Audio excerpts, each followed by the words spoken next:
À Ekaterinbourg, je tente de trouver le complexe 19, le laboratoire militaire secret qui avait laissé échapper en 79 des spores de bacilles du charbon. Beaucoup d'observateurs avertis soupçonnent qu'on continue à fabriquer des armes biologiques derrière ces murs. Une nouvelle guerre bactériologique va-t-elle naître des cendres de la guerre froide? Si quelqu'un connaît la réponse, c'est Ken Alibek. Alibek a dirigé un vaste programme soviétique de recherche biologique secrète avant de passer à l'Ouest en 92.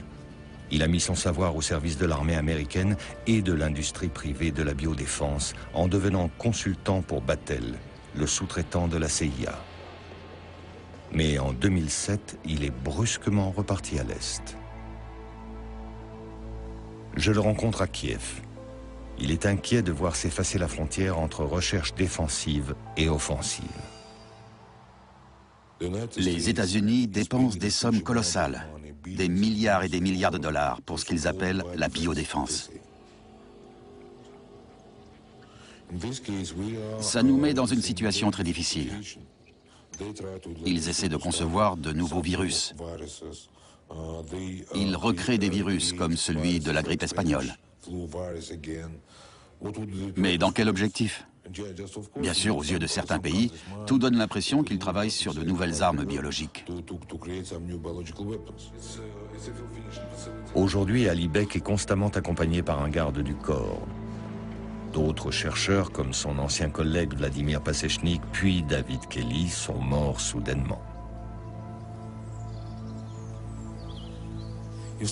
Si ces gens veulent vous tuer, ça ne leur pose pas de problème. Ils ont des professionnels pour faire ça. Que ce soit en Ukraine, à Moscou, à Almaty, à Washington, peu importe. S'ils veulent vous tuer, ils le feront. Alibek a moins peur d'être assassiné que d'une menace bien plus terrible. J'espère que nous ne serons pas assez fous pour déclencher quelque chose qui pourrait anéantir toute l'humanité. Mais qu'en est-il du traité international qui était censé empêcher une telle catastrophe? Je pars pour Genève, où se tient la réunion annuelle du groupe d'experts de la Convention sur les armes biologiques. Certains délégués sont visiblement inquiets. Nous sommes au beau milieu d'une extraordinaire révolution scientifique et technologique en sciences de la vie. Et nous sommes confrontés à la possibilité que cette révolution soit utilisée à des fins hostiles et pas uniquement bienveillantes. La question est, pouvons-nous empêcher que cela arrive? La réponse, c'est qu'on ne sait pas. Ceux qui travaillent dans les sciences de la vie doivent prendre leurs responsabilités pour qu'elles soient utilisées pour servir l'humanité, et non pour nuire aux hommes, aux animaux ou aux plantes. La Convention de 1972 a été signée par 162 pays. Mais les États-Unis et la Russie résistent farouchement à l'introduction de mesures de contrôle et d'inspection. Or, sans ces mesures de vérification, la Convention n'est qu'un tigre de papier. La Convention sur les armes biologiques, c'est le traité du « je vous jure ». Je vous jure que je ne fais rien. Je vous jure que mes laboratoires militaires ne font que des recherches défensives et non offensives. Comment ne pas avoir des soupçons sur ce qui se passe vraiment?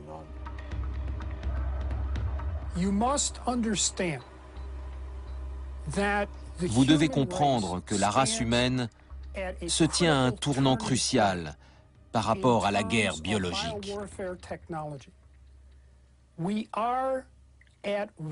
Nous sommes en danger, alors même que je vous parle.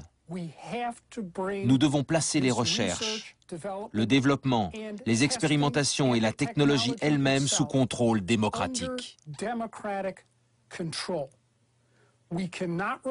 Nous ne pouvons pas compter sur le gouvernement pour le faire à notre place. Et nous ne pouvons certainement pas compter sur les scientifiques.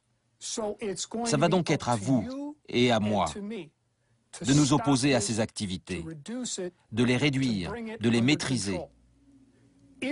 Si nous ne le faisons pas, nos enfants pourraient faire face à une catastrophe biologique. Et je ne plaisante pas.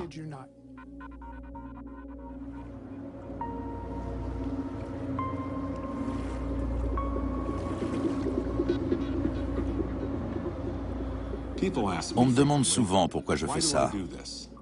La vérité est un puissant désinfectant qui mérite d'être découvert et propagé. L'affaire des lettres contaminées ne sera peut-être jamais élucidée. Et nous ignorerons toujours quels secrets les chercheurs ont emportés dans la tombe. Mais la vérité que j'ai mise à jour au cours de mon odyssée, c'est que cachés dans l'ombre, les sciences de la mort se répandent comme des microbes à travers la planète. Il est temps de faire le ménage.